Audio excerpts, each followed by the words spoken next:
Bien. La siguiente pregunta también proviene del público.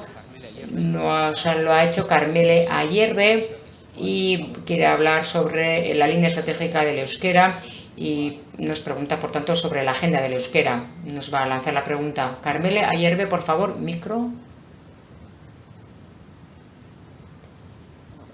Bueno, no sé cómo he escrito la pregunta, no sé cómo la he redactado, pero siendo como somos un pueblo oprimido, entre las opresiones más importantes que sufrimos es la opresión que sufre el euskera y la cultura vasca, el proceso de sustitución que sufre el euskera.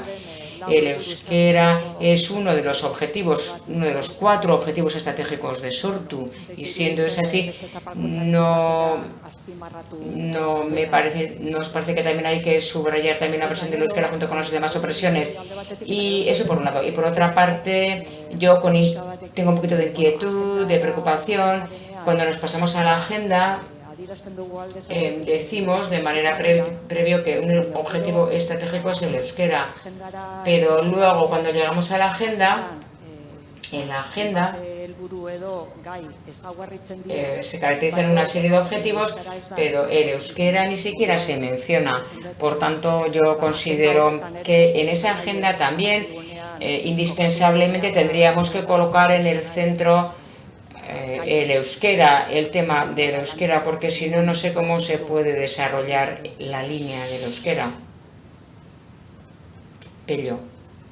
Sí, no se oye. Sí, ahora sí. Bueno, me toca a mí responderte. Yo, en primer lugar, diría que en el primer apartado de la línea política se profundiza bastante en cómo comprendemos el proceso soberanista. Y los dos asideros ideológicos mencionan en profundidad. Y ahí se sitúa, se ubica el euskera expresamente para afirmar que más que nunca, porque siempre ha sido así, pero que ahora más que nunca tenemos que entender que el problema del euskera no es un problema particular o no solamente es un problema de identidad, sino que también es un problema democrático, un problema de democracia. Tenemos que garantizar el derecho de hablar en euskera a los euskaldunes y no se garantiza ese derecho. Y también es una vulneración de derechos sociales, es decir, una vulneración de la democracia la más patente que podemos encontrar.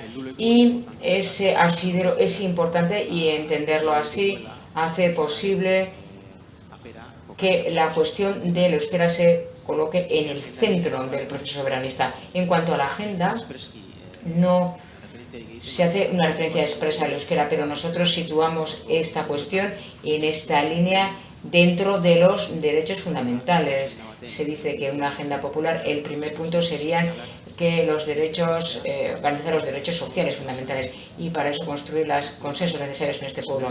Y en este sentido, la Carta de Derechos Fundamentales lo hizo ya y lo colocó como un derecho fundamental, el derecho a hablar en euskera. Y nosotros lo entendemos así y se hace una referencia concreta a la Carta de Derechos Sociales. Todos los derechos aunados en la Carta de Derechos Sociales estaría centrado, el euskera sería, el derecho a hablar sería uno de los derechos fundamentales y por eso ahí están, tendríamos que garantizar la obtención del derecho fundamental social y uno de ellos sería el derecho a hablar en euskera. Y eso no se hace una caracterización o no es añadir más un punto de vista más, no es una protección más que se hace, pero eso no significa de ninguna manera que se quite peso al euskera y que pierde su carga simbólica y toda la fuerza que tiene la lengua.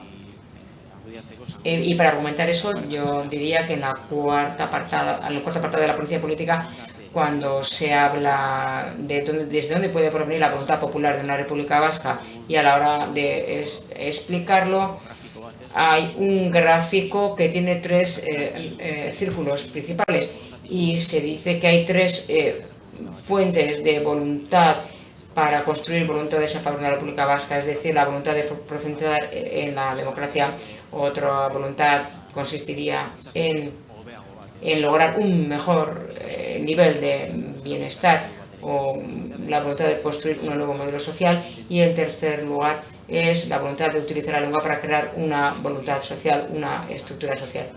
Por tanto, dentro del proceso soberanista, estará dentro del proceso soberanista o en el centro mismo